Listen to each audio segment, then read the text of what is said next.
consent request. The gentlelady from California is recognized for unanimous consent. My majority counterparts have repeatedly cited a district court opinion from Louisiana, and I would like to introduce for the record the Fifth Circuit order staying that opinion almost as soon as it was issued.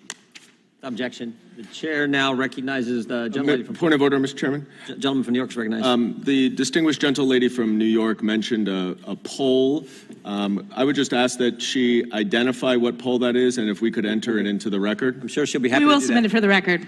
Can you identify what it is? Sure, I will submit it for the record, and you'll be able to review it. We'll get it. The chair now recognizes the gentlelady from Florida, Ms. Wasserman Schultz. Good job. Thank you, Mr. Chairman. Mr. Chairman, we respectfully requested that you rescind Mr. Kennedy's invitation to appear here due to his repeated and very recent statements that spread dangerous anti-Semitic and anti-Asian conspiracy theories and attempted to move into executive session because House rules prohibit public testimony that degrades or defames people. His reckless rhetoric helped fuel anti-Semitic incidents, which for the record are at the highest level in the United States since 1970. They have nearly tripled in the last 6 years. Since you gave Mr. Kennedy a megaphone today, I want to give him a chance to correct his statements and prepare some of the harm that he's helped cause. Mr. Kennedy, you're well educated, so yes or no, please. Are you aware that for centuries Jews have been scapegoated and blamed for causing illnesses like Black Plague and more recently COVID? I am. Those are known as blood libel, and they are one of the worst and most disturbing parts of human history. Good. I'm glad to know that, of course, that you acknowledge that. Of course, it's true and well documented that this pernicious form of anti-Semitism led to centuries of discrimination, even horrific pogroms and massacres, and it still fuels deadly violence today. Yet last week, you floated a baseless conspiracy theory that the coronavirus was bioengineered to target Caucasians and Black people, but to spare Ashkenazi Jews and Chinese people. Mr. Kennedy, your bizarre, unproven claim echoes that same historic slander of labeling Jews and Chinese people as a race, and that Jews, and in this case Chinese people, somehow managed to avoid a deadly illness that targets other groups for death. You do see that, yes or no? You're misstating. No. I quoted what you said earlier, and it is directly what you said. So just ask me yes or no. I was describing an NIH-funded study. No, you didn't cite any. I was describing an NIH-funded study by Cleveland Clinic scientists. Reclaiming my time. You did not reference reclaiming my published time. in USC Mr. Medical, Chairman, which is one of... The time is mine. I'm reclaiming it. Please ask the witness to stop talking. You asked me a question. Reclaiming. Allow me to answer my question. Mr. Chairman, I'd like about 10 seconds back. The time belongs. You are slandering me incorrectly. You're saying it's dishonest. Time belongs to the gentlelady from Florida. Defend myself. Mr. Time Chairman, belongs to the gentlelady from Florida. I'd like 15 seconds back. We will be happy to give you that. Thank you so much.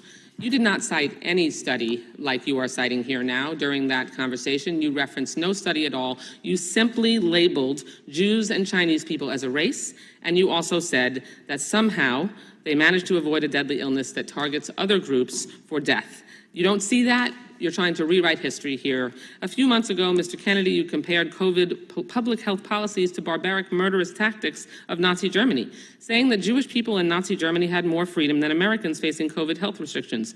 In hindsight, Mr. Kennedy, do you reject this absurd and deeply hurtful and harmful comparison, or do you still stand by it? Congressman, what you are saying is a lie. You said it. I did not. I never contained. Okay. I never, ever. Mr. Chairman, I'm happy to enter into the record when Mr. Kennedy said that. I reclaim my time. In discussing COVID public health measures, you made light of the genocide against Jewish people by saying, and I quote, even Hitler's Germany, you could cross the Alps to Switzerland, you could hide in an attic like Anne Frank did. Mr. Kennedy, do you think it was easy for Jewish people to escape systematic slaughter of Nazis, yes or no?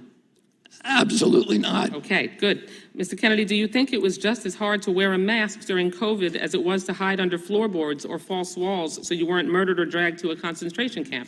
Yes or no? Excuse me? That's a question, yes or no? I didn't hear your question. Okay. I said, do you think it was just as hard to wear a mask during COVID as it was to hide under floorboards or false walls so you weren't murdered or dragged to a concentration camp? Of course not. That's ridiculous. But that's a comparison that you made. I did not make that comparison. Were the measures taken to contain the spread and fatalities related to COVID in any way at all comparable to the murder of 6 million Jews, yes or no? Absolutely not. Okay. let's be very clear here. There's no legitimate comparison to the Holocaust. It doesn't matter if you're talking about AI, vaccine mandates, or anything else. There is no comparison. And if this were a slip of the tongue, Mr. Kennedy, or a one-off comment, we would all move on. But there's a deeply disturbing pattern. In 2015, you apologized to all those, quote, whom I offended by my use of the word Holocaust to describe the autism epidemic. When discussing efforts to encourage others to get vaccinated for COVID-19, you said Nazis did that in the camps in World War II. They tested vaccines on gypsies and Jews. That was a quote.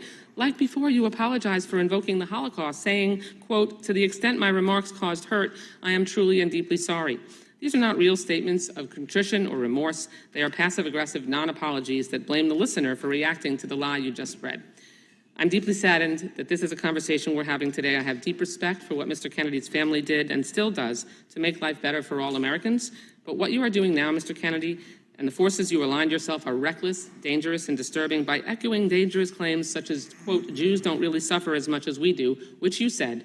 Your rhetoric creates a climate of mistrust, antagonism, and even hatred or violence against Jewish people. My own children have been the targets of brutal anti-Semitism on social media. You fan those flames and jeopardize their safety. You've marginalized other groups too, like Asian Americans and the LGBTQ plus community. And worse, you don't seem to care or brush it all off to misquotes and misunderstanding. Frankly, it's disgusting. Thank you for your indulgence, Mr. Chairman. I yield back the balance of my time. Mr. Chairman, I have unanimous consent The request. gentleman from Kentucky's